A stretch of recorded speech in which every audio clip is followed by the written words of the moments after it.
Alors bonsoir, je suis Alexandre Barthélémy, directeur des relations entreprises de Ferrandi Paris. Donc je vous remercie chaleureusement d'être présent ce soir. Je pense ne pas me tromper, mais on a un record de fréquentation de l'amphi. Donc c'est vraiment super. Et donc je suis désolé pour ceux qui sont debout, enfin il n'y en a pas, mais en tout cas mal installés. Voilà, mais on ne peut pas pousser les murs. Dans tous les cas, je vous remercie d'être présent. Cher Monsieur Trévisan, au nom de la direction de Ferrandi Paris et de l'association Ferrandi Alumni, je suis ravi de vous accueillir au sein de notre institution. On avait échangé ensemble et à travers nos échanges, j'ai trouvé qu'il était légitime de porter avec vous ce soir la thématique des nouveaux codes du luxe hôtelier. Alors ce pour plusieurs raisons. Il y a une première raison qui est légitime, c'est que en fait vous avez, on peut dire qu'humblement, vous connaissez un petit peu l'hôtellerie de luxe. En 30 ans de carrière, vous êtes passé par un certain nombre d'établissements, le Four Seasons, l'hôtel Georges V, le Ritz Paris, l'hôtel de Crillon, et depuis 3 ans, à quelques pas d'ici, vous êtes le Lutetia, que vous dirigez comme directeur général. Vos expériences successives vous ont bien sûr permis d'acquérir une solide connaissance de toute la chaîne de valeur d'un hôtel de luxe. Évidemment, en 30 ans, vous avez accompagné un certain nombre de changements, les changements sociétaux, culturels, technologiques, législatifs des palaces, et puis celui qui est, à mon sens, le plus central de tous, c'est celui lié à la clientèle. Enfin, vous-même et votre établissement, vous êtes pleinement engagés au sein de Ferrandi, puisque vous accompagnez nos étudiants de la promotion Bachelor et ma chère 3e année de Ferrandi Paris. Et c'est pas forcément hasard, parce qu'en fait, vous avez un point commun avec notre maison, c'est que vous partagez bien sûr les valeurs d'excellence, mais également d'exigence et de bienveillance. Donc voilà, on est vraiment ravis de vous avoir à nos côtés. Ma première question, elle va pas porter sur les nouveaux codes du luxe hôtelier, mais sur une question en fait plus triviale. C'est quels sont d'abord les codes intemporels et immuables du luxe hôtelier? Alors, merci pour l'introduction, merci de m'accueillir ce soir. Alors les codes immuables, donc c'est un très vaste sujet, bien entendu, puisque l'hôtellerie ultra luxe comme ça est né, on peut dire, avec César Ritz, donc il y a plus d'une centaine d'années, et on peut dire que c'est lui qui a établi ces facteurs immuables. Bon, on retrouvait ça précédemment, bien sûr. Qu'est-ce que c'est alors? Qu'est-ce que c'est? C'est un service d'une grande sophistication. Il s'agit d'un service intuitif qui répond à des codes. En France, notre hôtellerie est souvent liée aussi au prestige des établissements. Alors, il y a souvent une question d'histoire qui rend encore plus de légitimité, même si tout ceci a évolué avec l'émergence de produits ultra luxe, mais qui ne se reposent pas sur forcément une histoire. Et puis, il y a, surtout en France, ce savoir-faire qui est souvent lié au savoir-faire de notre pays, à travers la discrétion, l'anticipation, une éducation hôtelière. Alors, il y a de très grandes écoles en Suisse, mais il y en a de très grandes en France aussi. La France étant une référence pour ça. Il y a une vraie tradition du service de très grand luxe, en tout cas dans ces établissements. Alors on parle de palaces, mais il n'y a pas que des palaces, il y a de très beaux 5 étoiles, mais on va également retrouver des facteurs de luxe dans des petites maisons qui regroupent une dizaine de chambres à très haut niveau. Donc là, on parle d'une autre hôtellerie, mais on va retrouver les mêmes codes, en tout cas. Que puis-je dire d'autre? Il y a le raffinement, j'ai parlé de sophistication, de raffinement, et puis ce savoir-faire lié à l'accueil d'un public qui est très exigeant, d'un point de vue hôtellerie, d'un point de vue restauration, et là je fais référence de nouveau à mon ancienne maison au Ritz, et également au bien-être,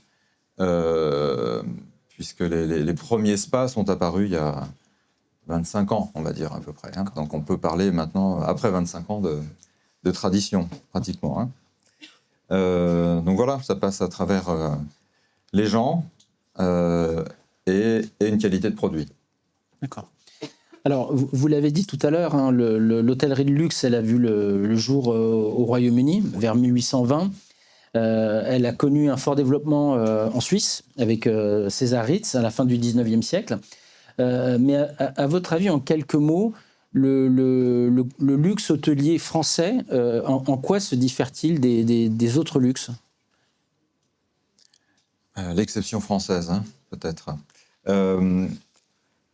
Alors, on peut dire qu'en France, on a une certaine élégance dans le service qu'on va retrouver et une certaine intuition de service. C'est quelque chose qui nous est propre.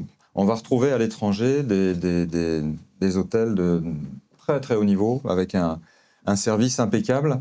On va moins retrouver cette intuition. Alors on va retrouver ça aussi peut-être en Italie ou dans les pays latins. Je parle plutôt de l'Italie et de l'Angleterre aussi. Donc européen. Mais en France, on a cette, ce je ne sais quoi en plus, on va dire, ce que peuvent nous envier certains pays. Donc c'est lié à évidemment la gastronomie, on est dans le pays de la gastronomie, hein, qu'on le veuille ou non. Donc ça fait partie de l'exception. Ouais, cette discrétion, ce recul qu'on peut avoir, cette anticipation par peut-être une lecture client qui est plus fine. En tout cas, c'est ce que j'ai pu noter à travers ces années.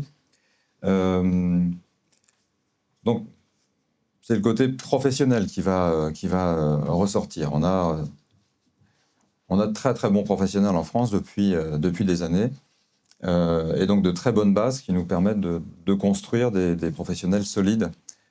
Voilà, ça se traduit avec toutes les écoles hôtelières, hein, bien entendu.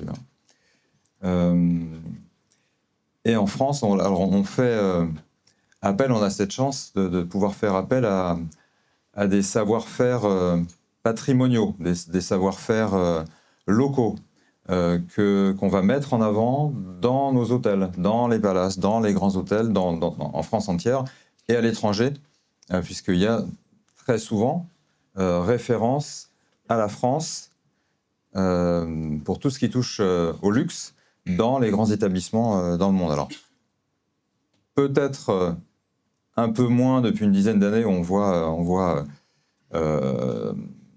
un savoir-faire, je ne sais pas, japonais, italien, surtout en restauration, ressortir. Mais malgré tout, un très grand établissement doit, à un moment donné, avoir cette signature française, que ce soit dans les produits d'accueil, les produits de salle de bain, la restauration, les peignoirs, tous ces éléments qui font que plus ce sera français, plus ce sera luxueux dans l'esprit des gens. D'accord. Donc on a cette chance-là. Très bien. Alors parlons maintenant des nouveaux codes du luxe hôtelier.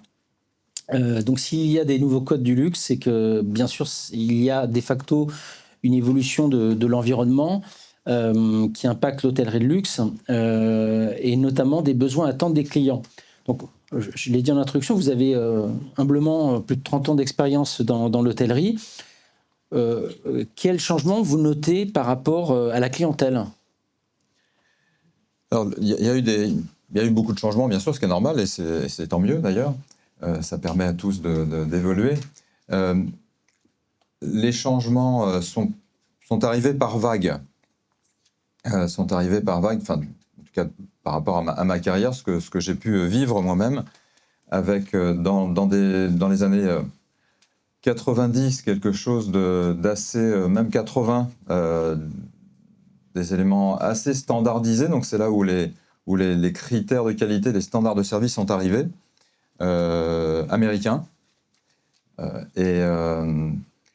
Donc il y avait une clientèle de grand luxe qui recherchait le savoir-faire, mais qui allait rechercher certains critères une certaine régularité, en tout cas, dans le service qui les rassurait. Donc ça a bien fonctionné, et petit à petit, les choses ont évolué vers quelque chose de plus émotionnel. On parle toujours d'expérience client, mais enfin on parle maintenant d'expérience client. On parlait un peu différemment il y a une trentaine d'années et une vingtaine d'années. Donc tous les facteurs émotionnels liés à ce que dans l'hôtellerie de luxe on peut produire sont maintenant prédominants.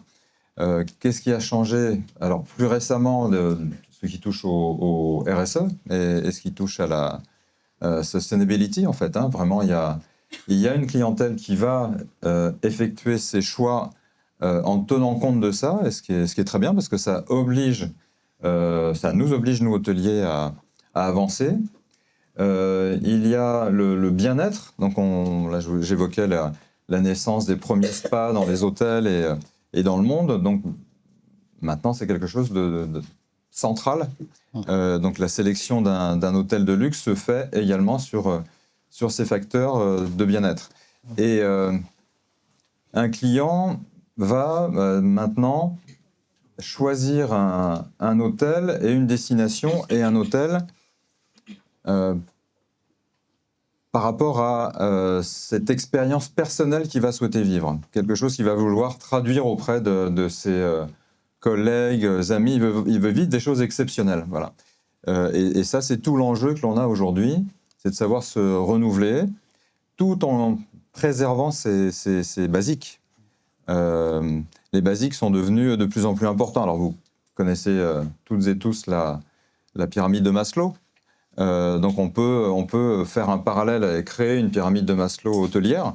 Les basiques qui étaient épais comme ça sont devenus épais comme ça. C'est-à-dire que la literie qui devait être bonne doit être excellente, le toucher du drap doit être exceptionnel. Évidemment, on ne parle pas d'incident, évidemment, il nous faut de l'eau chaude, mais il faut que la pression soit exceptionnelle, que les produits soient très exclusifs, brandés ou extrêmement niche. Ça va parler à d'autres types de clients.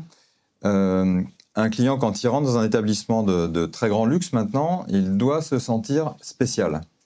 Il doit ressentir quelque chose, ce qui n'est pas du tout ce qui n'était pas tout à fait le cas avant, ou alors c'était réservé vraiment à une très grande élite.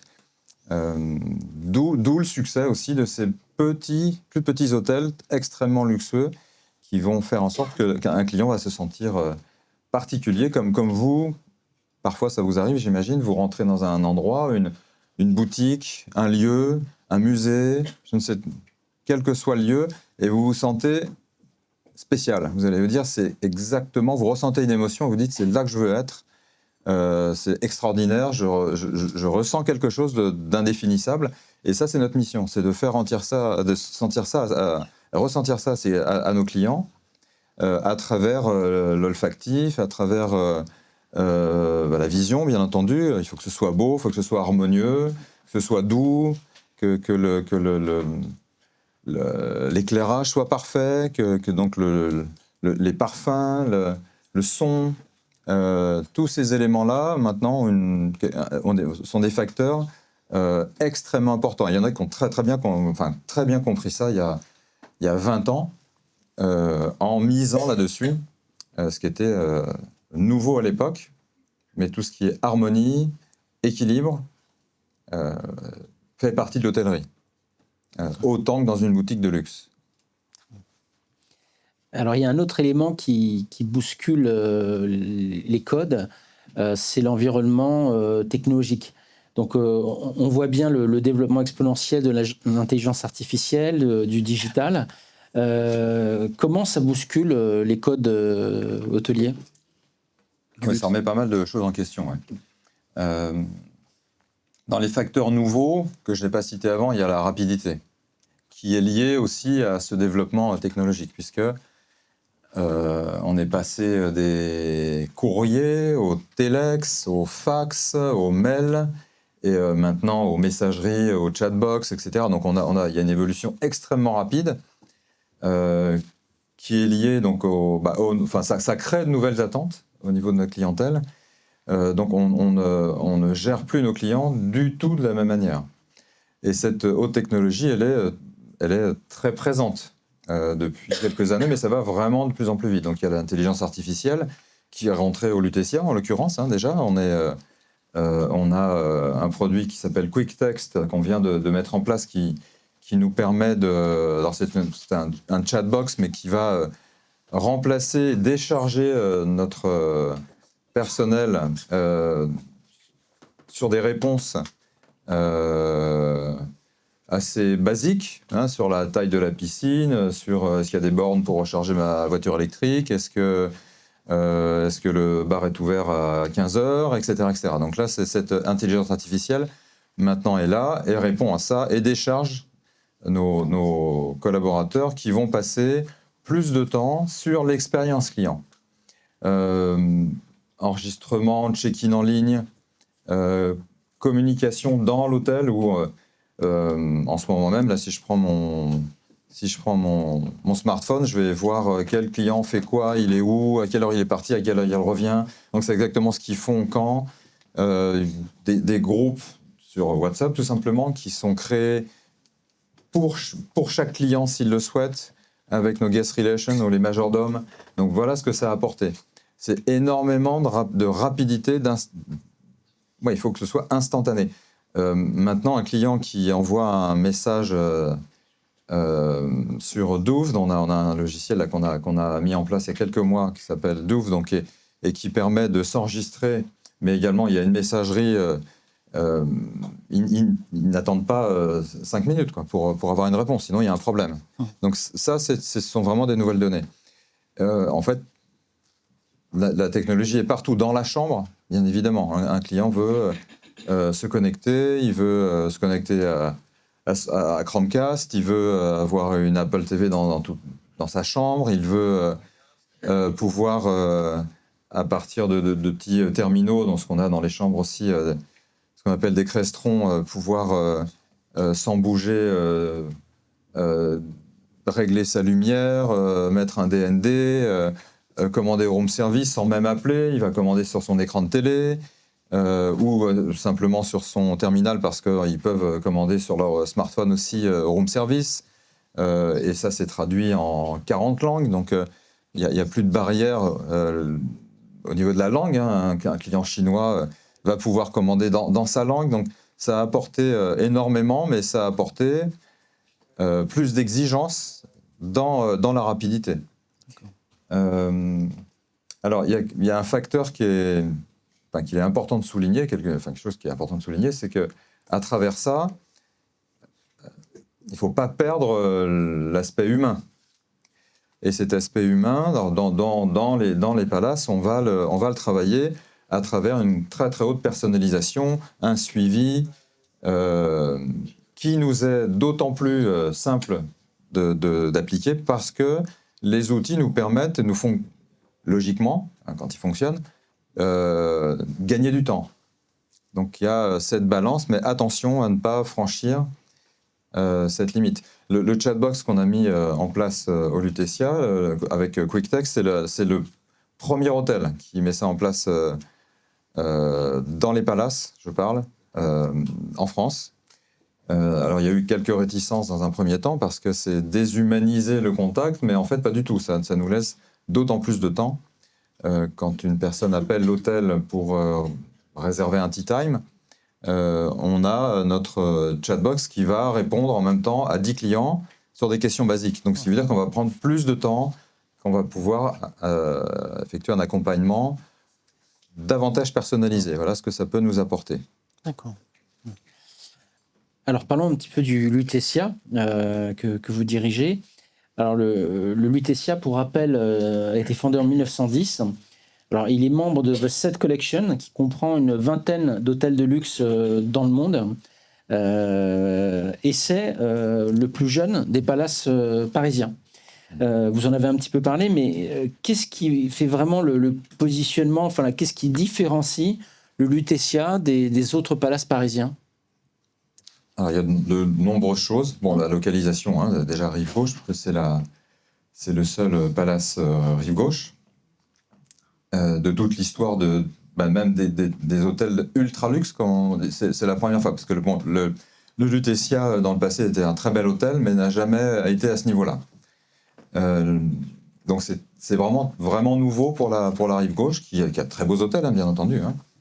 À ce niveau-là, c'est la première fois. Donc il y a une vraie éducation en parallèle à faire pour les clients du monde entier.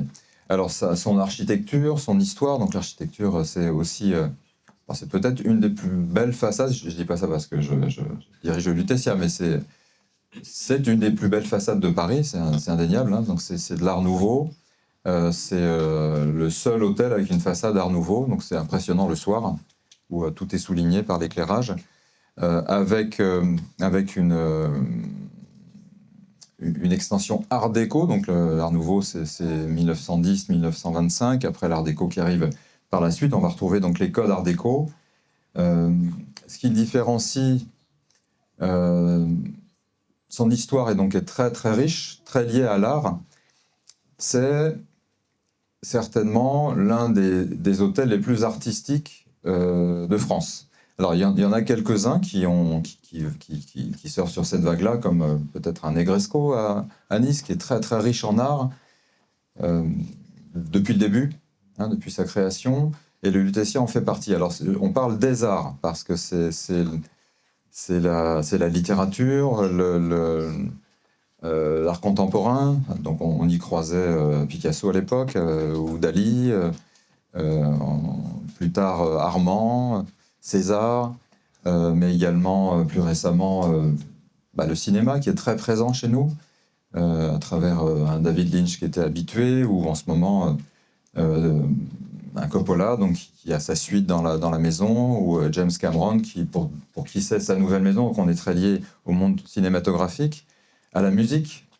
La musique est omniprésente. On développe beaucoup cet aspect-là. Ce sont aussi des éléments pour nous qui sont essentiels pour comprendre ce que nous sommes. Donc la musique a toujours été présente. Le jazz a été... c'est là où le jazz est arrivé en France et à Paris, c'est rive gauche. C'est là où on a vu jouer pour des publics avertis dans les caveaux de Saint-Germain, mais aussi dans l'hôtel, les premiers artistes de jazz, et on perpétue ça maintenant avec une programmation très, très pointue dans l'hôtel, que ce soit en musique électronique et en pop, en soul, etc. Donc c'est très présent. Même la BD est présente chez nous maintenant, le 9e art, avec la nouvelle carte du bar Joséphine, qui est une vraie splendeur, et qui est donc basée sur la bande dessinée. Le Lutetia, oui, c'est une histoire liée à la mode un peu. Donc la rive gauche, c'est pas trop un quartier ou ça n'a pas été un quartier de mode pendant des décennies. Bien que le Lutetia ait été la maison de Pierre Berger, donc le compagnon de Saint-Laurent, et qu'en ce moment même, on a plusieurs très, très grandes maisons italiennes et françaises qui résident chez nous tout le temps. Donc en fait, on va retrouver tous ces aspects-là. C'est un espèce de, on va dire, Vanity Fair en live, avec les politiques très présents, Assemblée nationale, Sénat. Donc vous croisez tous les jours un ancien Premier ministre, des sénateurs, donc qui croisent des musiciens, des rockstars, des acteurs, actrices, écrivains. C'est très riche. Et donc on cultive ceci, mais sans vraiment le cultiver, parce que le lieu attire naturellement. Voilà ce qui peut caractériser le Lutetia. Donc c'est un hôtel qui allie tous les aspects de la modernité, en quelque sorte. On a l'héritage et la modernité dans un même lieu. Alors, le Lutetia a été fermé entre 2014 et 2018 pour être rénové par l'architecte Jean-Michel Villemotte. Alors, comment cette rénovation, qui a coûté plusieurs centaines de millions d'euros, a répondu à l'enjeu de satisfaire les nouveaux besoins de la clientèle ?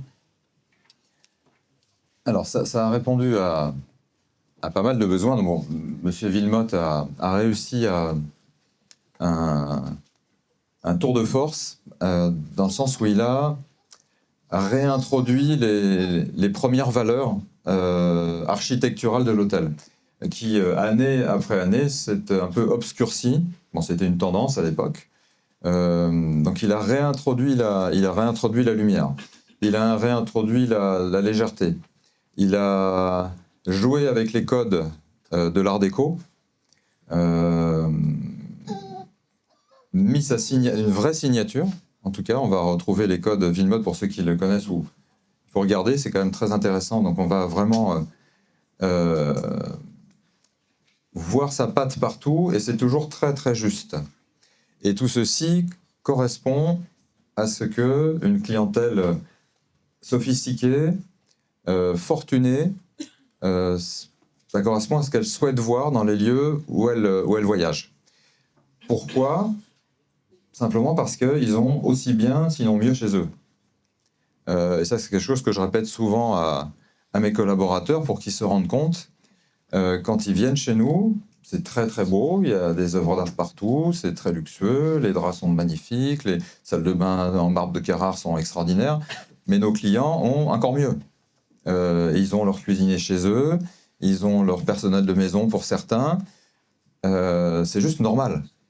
Qu'est-ce qu'ils viennent rechercher ? C'est une forme d'exotisme, de dépaysement, autre chose, et ils viennent chercher le service du Lutetia en l'occurrence, ou le service d'un autre palace quand ils y résident, qui est, et c'est également une signature de la maison, un service extrêmement bienveillant.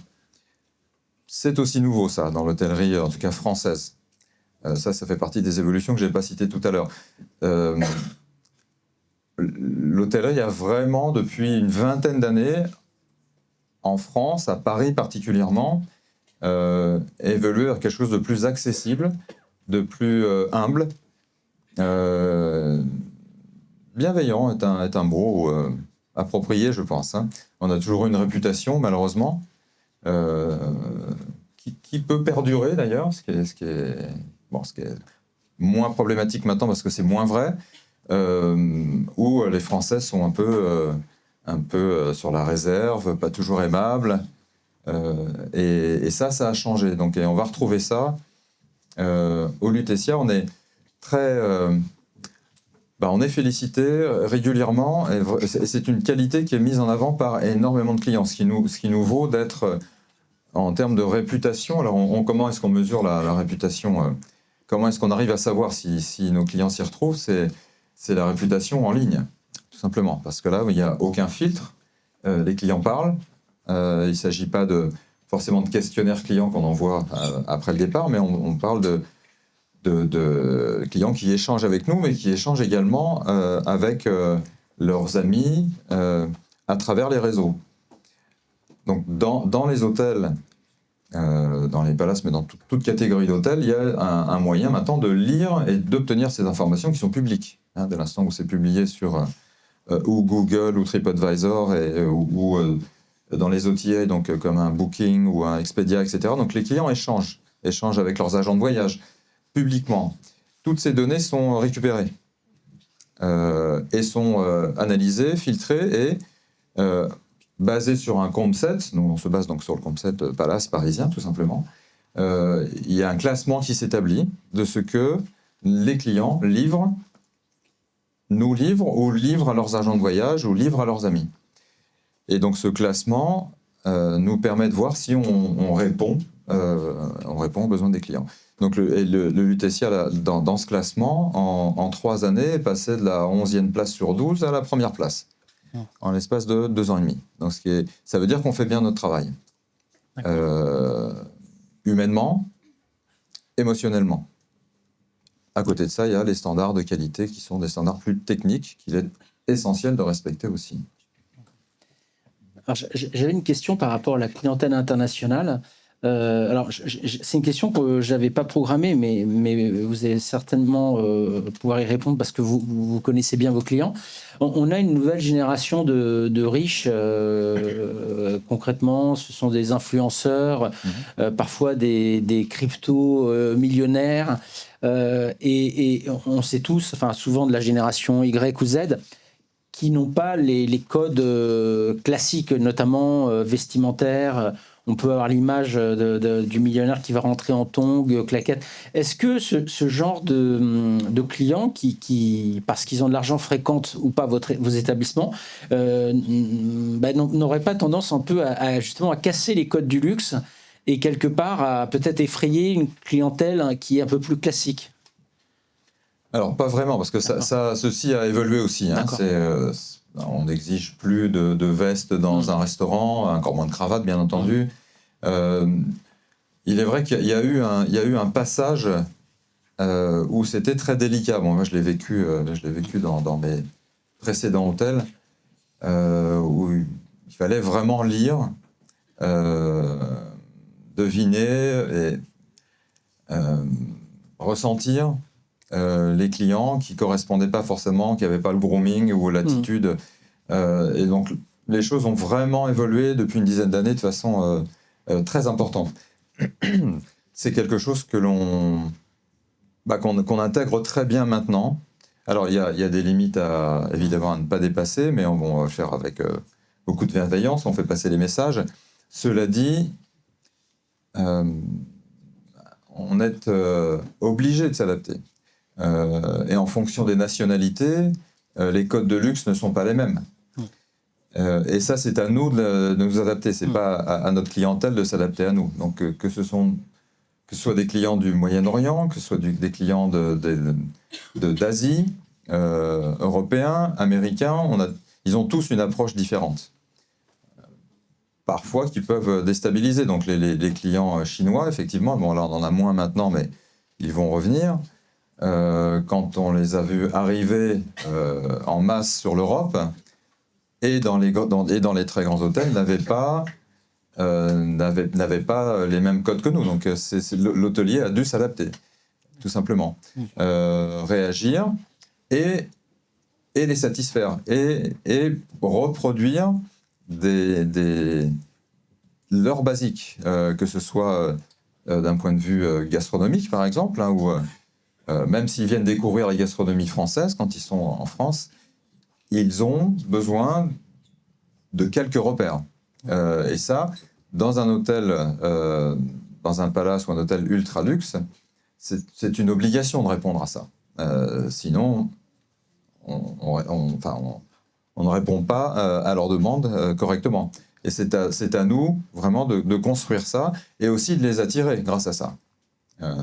Un client russe va avoir besoin au petit déjeuner, il va être enchanté de manger français ou italien ou je ne sais quoi durant la journée, mais il a besoin de ses basiques au petit déjeuner, c'est un part important, et il va vouloir retrouver quelques spécialités russes le matin. Donc c'est à nous de répondre à ça et de produire quelque chose qui soit aussi bon que ce qu'il va retrouver là-bas, sinon meilleur, pour répondre à cette demande. Et là, on crée un lien. Là, on va créer... on va répondre à cette recherche d'émotion qui va choisir un hôtel ou un autre en fonction de ces facteurs-là. Vous voyez, l'authenticité va jouer un rôle aussi, puisque un client européen va venir rechercher cette authenticité qu'il va retrouver dans ses propres gènes, qui sont très différents d'un client japonais, qui lui va être à la recherche d'une sophistication, d'un savoir-faire à la française, mais avec une demande de ce qu'on respecte ses propres critères en termes d'échange, qui sont très précis sur un pays comme le Japon, qui est un très bon exemple. Et c'est pour ça que dans un hôtel comme le mien, où nos collaborateurs sont formés à l'accueil des différentes nationalités, on répond très souvent à leur demande. Hein. Parfois, on découvre, et en découvrant, on apprend. Voilà, nous sommes aussi une forme d'intelligence artificielle. On apprend hein, et on retient. Ouais. Donc, c'est tout ce que je pense dire là-dessus. Et s'il y a un élément aussi qui est important, c'est l'infrastructure même de l'hôtel aussi qui doit répondre à cela. Une clientèle du Moyen-Orient ou une clientèle japonaise a des critères matériels qu'ils souhaitent retrouver. Même s'ils voyagent, ils ont besoin de retrouver des toilettes automatiques, ils ont besoin de retrouver des douches, des évacuations en dehors des douches, parce que certains se rincent en dehors de la douche, etc. Donc tout ceci doit être anticipé par les hôteliers dans les constructions, dans les nouvelles constructions, ou adapté lors de rénovation. C'est ce qu'on a fait, le produit. D'accord. Alors, quels sont selon vous les défis futurs auxquels sera confrontée l'hôtellerie de luxe? Et quel impact auront-ils sur les codes? Alors, la difficulté, c'est de savoir préserver un vrai savoir-faire sans se faire manger par la haute technologie. Donc, on a évoqué ça tout à l'heure. Préserver une authenticité, préserver notre culture, et quel que soit le pays, préserver ce qui fait que ce que nous sommes. Ne pas se laisser aller à travers les années, parce que ça peut aller vite, à une forme de globalisation en hôtellerie. Ça, c'est le grand danger. Alors, à ce jour, je ne sens pas ça venir. Peut-être même au contraire. On va forcer un peu le trait parfois pour préserver ces aspects-là, parce que c'est notre force, en tout cas. Gastronomie française qui doit l'être encore plus française. Dans nos établissements, on voit dans les palaces et les grands établissements un recentrage sur l'offre quand elle est française, par exemple, donc sur des aspects de brasserie, de bistrot, des produits oubliés parfois, qu'on souhaite faire ressortir, remettre en valeur, ce qui devient même exotique quelque part, parce qu'il y a des choses qu'on n'a pas vu, manger, goûter depuis longtemps, et qu'il est important de préserver. Le savoir-faire et l'artisanat, fort heureusement préservé dans ce type d'établissement, parce qu'il y a certains moyens pour les mettre en œuvre, donc que ce soit une menuiserie, des ébénistes, des marbriers, en fait, les hôtels sont pleins d'artistes, en tout cas chez nous, là, à Paris. Un savoir-faire sur tout ce qui touche aux cosmétiques, aux parfums. On va mettre en avant ce savoir-faire français à travers les produits qu'on met à disposition des clients, en poursuivant l'innovation aussi, parce qu'on crée en même temps des produits. Il va falloir personnaliser de plus en plus, être à l'écoute de plus en plus, pour ne pas se perdre, en tout cas dans cette globalisation. Le challenge passe aussi par les gens, bien sûr, les gens qui travaillent dans les hôtels. Ça, c'en est un important en ce moment. Et pour les futurs hôteliers que j'ai devant moi, ça va être de plus en plus difficile. Hôteliers ou restaurateurs. Il y a un facteur récent, je pense que c'est ça, 6-7 ans peut-être, 8 ans, où les gens qui ont décidé de travailler dans ce type d'entreprise élite, on va dire, ou même en règle générale même, sont un peu des zappeurs, on va dire. On va passer d'une entreprise à l'autre, la fidélité à une entreprise est de plus en plus rare. Et je ne dis pas que c'est un tort, forcément, c'est juste un constat. Et ça, c'est un challenge pour les métiers de l'hôtellerie de haut niveau, parce que il est important de former, de transmettre, pour faire perdurer ce savoir-faire, mais avec cette rapidité, ces cycles, où avant on restait dans une entreprise pendant 3 ans, maintenant c'est 1 an et demi. Mais c'est normal. C'est tout, c'est juste normal. C'est une nouvelle normalité en ce qui nous concerne. Donc ça, c'est un challenge pour nous dans les hôtels, où on doit davantage séduire, prendre soin de nos collaborateurs, ce qui est normal, et c'est tant mieux, puisqu'il y a certainement eu des abus dans les décennies précédentes, que l'on paye aujourd'hui en quelque sorte, et c'est tant mieux.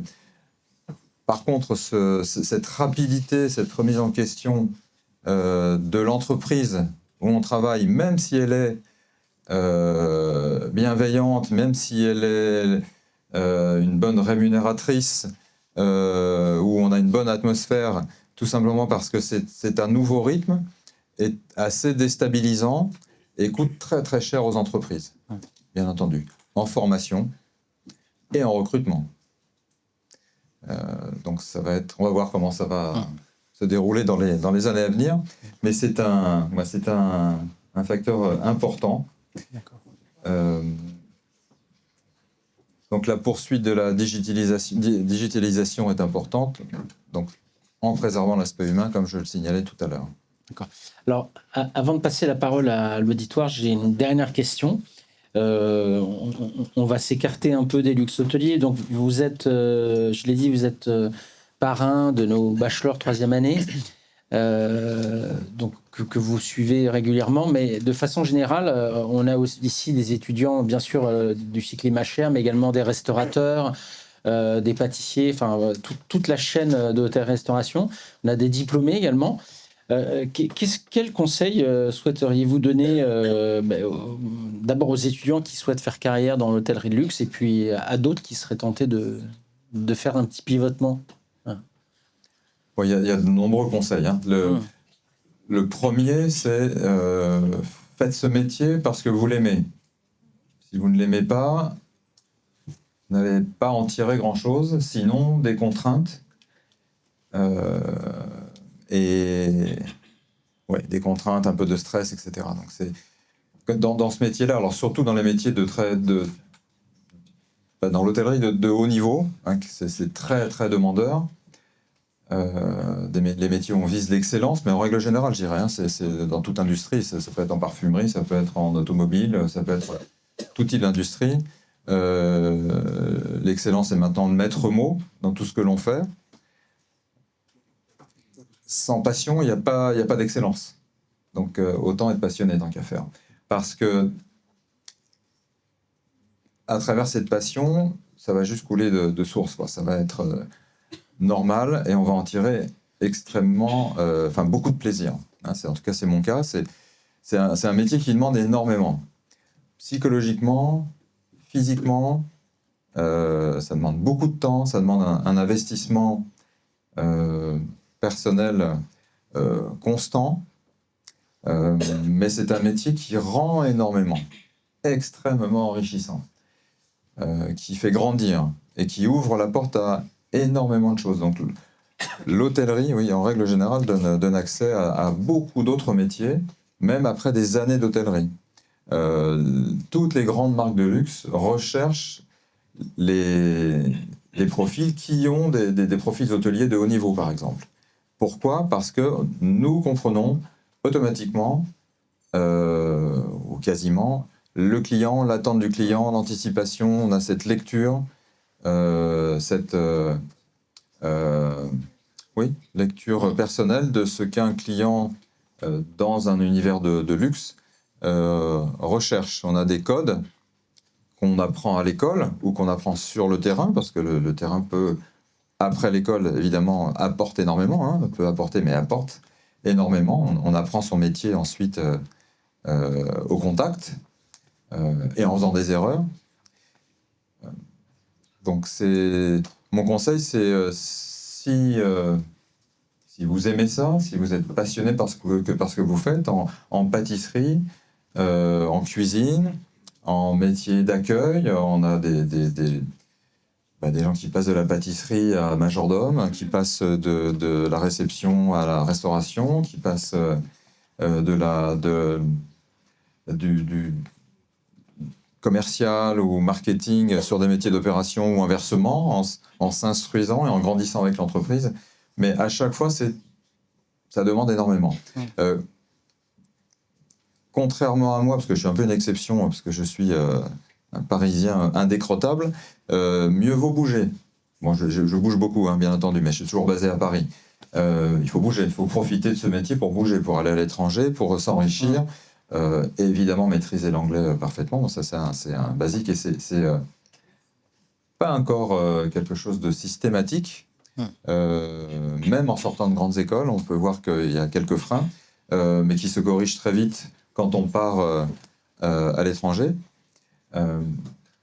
Donc il faut être bien entouré aussi, et les proches et la famille, tant qu'à faire, être bien entouré et expliquer ce que l'on fait pour obtenir un support en retour et pas de l'incompréhension. Parce que ce sont des métiers, les métiers de service en l'occurrence, et l'hôtellerie et la restauration sont des métiers donc, qui demandent, comme je vous le disais, il est, je pense, très sain d'expliquer ce qui va se passer quand on commence dans ce métier et de bien choisir après qui on a avec soi pour qu'il n'y ait pas d'accident de parcours, on va dire, parce qu'on est marié avec ce métier. C'est comme ça. Ouais, il faut être prêt à s'investir pour en retirer énormément. Dans ma carrière, j'ai eu accès à tellement de choses que je n'aurais jamais pu approcher, et en termes de découverte ou de pays, ou de produits, ou simplement de situations et de gens qu'on rencontre. On rencontre des gens extraordinaires, et des clients, et des collègues qui vous enrichissent, et ça mène à tout. À tout. Ça, c'est dans un hôtel, en fait, vous accueillez le monde entier, vous accueillez tout type de profil. Et ça, c'est extraordinaire quand vous arrivez à créer quelques contacts ou simplement à satisfaire. C'est un vrai bonheur. C'est un métier de plaisir qui peut être parfois un peu douloureux, mais il faut apprendre à le gérer. Douloureux dans le sens où on doit faire certaines croix sur certaines choses, mais pour mieux rebondir derrière et en tirer encore plus de bonheur. Monsieur Trevisan, un grand merci, de nous avoir accordé merci à vous.